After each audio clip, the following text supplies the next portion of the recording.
Hi friends, welcome to Rabia for videos. ఈరోజు అయితే మా పిల్లలకి ఎంతో ఇష్టమైన తహరీ రెసిపీ అయితే చేశానండి. ఇంకా వాళ్ళు ఎప్పటి నుంచో అడుగుతున్నారనమాట తహరీ రెసిపీ చేసి పెట్టమని చెప్పి. ఇంకా చేసుకునేటప్పుడు మీకు చూపించకుండా ఉంటానా, మీకు కూడా చూపించేద్దామని చెప్పి అయితే ఇంకా వీడియో తీసేసాను. చాలా టేస్టీగా ఉంటుందండి, కొంచెం డిఫరెంట్గా ఉంటుందన్నమాట. డెఫినెట్గా ట్రై చేయండి మీరు కూడా. అలానే వీడియోని స్కిప్ చేయకుండా అయితే చూసేయండి. అలానే తెలుసు కదా అందరికీ, నా ఛానల్ని సబ్స్క్రైబ్ చేసుకోండి, లైక్ చేయండి, షేర్ చేయండి, అలానే కామెంట్ చేయండి. ఏమైనా డౌట్స్ ఉంటే నేను డెఫినెట్గా రిప్లై ఇస్తాను. చూడండి, చాలా టేస్టీగా ఉంటుంది. మా పిల్లలు అయితే ఎంజాయ్ చేస్తూ తినేశారనమాట. మీ పిల్లలు మీ ఇంట్లో వాళ్ళు కూడా తినేయాలంటే వీడియో స్కిప్ చేయకుండా అయితే చూసేయండి. ఇక్కడైతే నేను ఒక 1/2 kg వరకు అయితే మటన్ తీసుకున్నాను.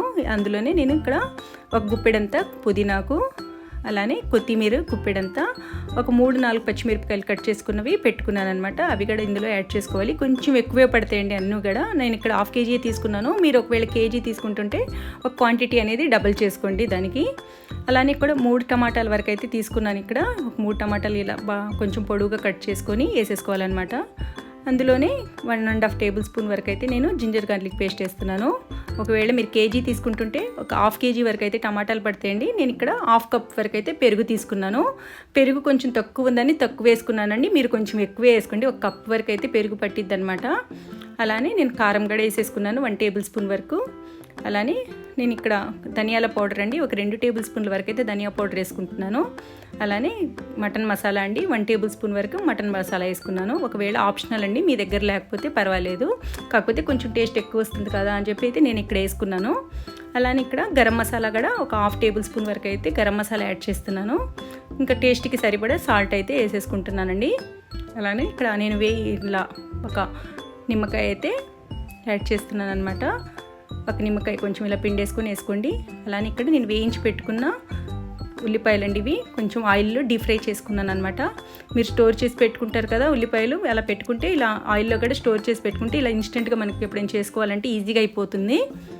ఇంకా నేనైతే మీకు ఇలా మొత్తం కూడా ఇప్పుడే ఫ్రై చేసుకొని పెట్టుకున్నాను అనమాట. ఉల్లిపాయలు బాగా మిక్స్ చేసుకోవాలండి. బాగా అసలు మొత్తం కూడా ముక్కలకి ఆ జ్యూస్ అనేది మొత్తం కూడా లోపలికి వెళ్ళిపోయే వరకు చేత్తో బాగా మిక్స్ చేసుకోవాలన్నమాట.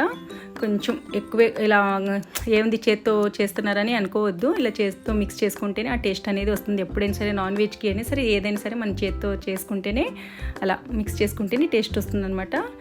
చూడండి, జ్యూసీగా మనకి మటన్ అనేది చక్కగా ఇలా మ్యారినేట్ చేసి పెట్టుకుని ఒక 15 నిమిషాలే పెట్టుకున్నానండి నేను. ఒకవేళ మీ దగ్గర ఎక్కువ టైం ఉందంటే 1 అవర్ వరకైనా పెట్టేసుకోండి, ఇంకా బాగుంటుంది అనమాట. ఆల్రెడీ ఇక్కడ నేను ఉల్లిపాయలు ఫ్రై చేసుకున్న ఆయిల్ ఉంది కదా, అదే ఆయిల్ యూస్ చేస్తున్నాను. ఇక్కడ ఒక 4 స్పూన్ల వరకు అయితే ఆయిల్ వేసుకున్నాను. అలానే ఇక 4 లవంగాలు, అలానే ఒక దాల్చిన చెక్క ముక్క అండి. ఇందులో అంటారా అందులో అంటారా తెలియట్లేదు నాకు, కొంచెం కరెక్ట్ చేయండి. అలానే నేను ఇక్కడ 2 యాలకులు, ఒక తేజ్పత్తా అంటారు కదండి, బిర్యానీ ఆకు, ఒక 10 వరకు అయితే మిరియాలు వేసుకున్నాను. అందులో అంటారా ఇందులో అంటారా వేసుకునేదానికి కొంచెం నాకు కరెక్ట్ చేసి చెప్పండి. మ్యారినేట్ చేసి పెట్టుకున్న ఒక 15 నిమిషాలు అయితే నేను ఇక్కడ బాగా నానిందండి. ఇక్కడ నాకు మటన్ అనేది మొత్తం కూడా ఇలా ప్రెషర్ కుక్కర్లో అనేది ఫ్రై అయిన తర్వాత ఇందులో మిక్స్ చేసేసుకోవాలి. చాలా వరకు అయితే తెలుగు అనేది నాది ఇంప్రూవ్ అయిపోయిందని చెప్పి నాకు అనిపిస్తుంది. మీకు ఎలా అనిపిస్తుంది అనేది నాకు కామెంట్లో డెఫినెట్గా చెప్పండి. నా తెలుగు అనేది ఇంప్రూవ్ అయిందా లేదా అనేది. అదే గిన్నెలో కొంచెం వాటర్ వేసుకొని మిక్స్ చేసేసుకోవాలి. చాలా టేస్టీగా ఉంటుందండి, చాలా ఈజీగా అయిపోతుంది. అసలు టైం అనేది చాలా తక్కువ టైంలోనే మనకి ఉడికిపోతుంది అనమాట. కొంచెం కలర్ కోసం అయితే ఇక్కడ నేను పసుపు యాడ్ చేసుకుంటున్నాను.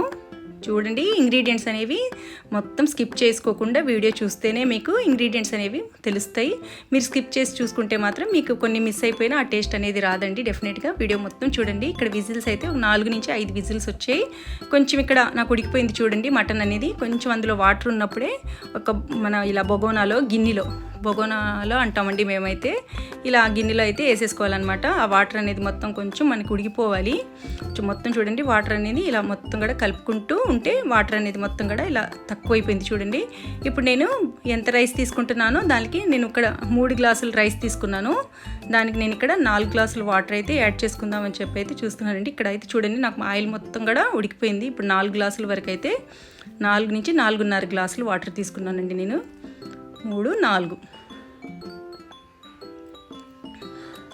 4 గ్లాసులు వాటర్ వేసుకొని కొంచెం సాల్ట్ వేసుకోవాలి. అలానే కొంచెం ఘీ యాడ్ చేసుకున్నానండి, నెయ్యి. ఇప్పుడు ఒక ఆల్రెడీ నేను అందులో ఒక నిమ్మకాయ వేసుకున్నాను కాబట్టి చూసుకొని ఒక నిమ్మకాయ అయితే నేను 1/2 వరకు అయితే ఇందులో వేసేసుకున్నాను అనమాట. ఇలా మనకు బాగా ఉడుకుతున్నప్పుడే రైస్ వేసుకోవాలన్నమాట. చూడండి ఈ రకంగా అయితే కొంచెం ఉడికిన తర్వాత ఇక్కడ నేనైతే 3 గ్లాసులు రైస్ తీసుకున్నాను, 4.5 గ్లాసుల వరకు అయితే ఇక్కడ వాటర్ తీసుకున్నాను అనమాట. ఆ వాటర్ కొంచెం మనకి ఇలా ఉడకాలన్నమాట. వాటర్ అనేది ఉడికిన తర్వాత ఆ రైస్ అనేది ఎక్కువసేపు నానకపోయినా పర్వాలేదండి. రైస్ ఇలా బియ్యం మొత్తం కూడా ఇందులో వేసేసుకొని కొంచెం మిక్స్ చేసేసుకోవాలి. ఇప్పుడు ప్లేట్ ఏదైనా పెట్టేసుకొని దాని మీద బరువు నేను ఇక్కడ ఇలా అయితే పెడుతున్నాను. రోకలి అంటారు కదా, రోకలిని అయితే ఇక్కడ దాని మీద పెట్టేశాను అనమాట. చూడండి నాకు ఇక్కడ కొంచెం ఉడికింది లేదా ఒకసారి తీసి అయితే చెక్ చేసుకుంటున్నాను. చూడండి ఈ రకంగా అయితే నాకు ఉడికిందనమాట. చాలా టేస్టీగా ఉంటుందండి, చాలా జ్యూసీగా ఉంటుంది, అలానే సూపర్గా ఉంటుందండి. డెఫినెట్గా ట్రై చేసి అయితే పిల్లలకి పెట్టండి. ఎప్పుడైనా మనం నాన్ వెజ్ తెచ్చుకున్నప్పుడే తీసి కొంచెం పక్కన పెట్టుకొని మళ్ళీ వీకెండ్లో ఒకసారి వీళ్ళకి ఇలా చేసి పెడితే కడుపు నిండా తినేస్తారండి పిల్లలు. అలర్ చేయకుండా అయితే మీరు కూడా మీ పిల్లలకి అయితే చేసి పెట్టండి. ఎక్కువ మంది కొంచెం నాన్ వెజ్ ఇష్టపడే వాళ్ళు అయితే ఇలా తెచ్చుకున్న నాన్ వెజ్లో పక్కన పెట్టుకొని 2-3 సార్లు చేసి అయితే ఇలా పెట్టేసుకోవచ్చు. ఇప్పుడు నేను కొంచెం ఫుడ్ కలరు అలానే కొంచెం కొత్తిమీర, ఆల్రెడీ నేను ఫ్రై చేసుకుని పెట్టుకున్న ఆనియన్స్ కొన్ని పక్కన తీసి పెట్టుకున్నాను అని చెప్పాను కదా, అవి కూడా ఇలానే మిక్స్ చేసుకొని కొంచెం నెయ్యిలో ఇక్కడ నేను జీడిపప్పు అయితే మొత్తం జీడిపప్పుని ఇలా వేయించుకున్నాను. ఆ జీడిపప్పు కూడా మొత్తం మిక్స్ చేసేసుకోవాలన్నమాట. సూపర్ టేస్టీగా ఉంటుందండి. మీరు డెఫినెట్గా ట్రై చేసి అయితే చెప్పండి నాకు ఎలా ఉంది ఏంటన్నది అయితే. నా వీడియోస్ మొత్తం చూడండి, అలానే నాకైతే ఎంకరేజ్ చేస్తూ ఉండండి. Thank you.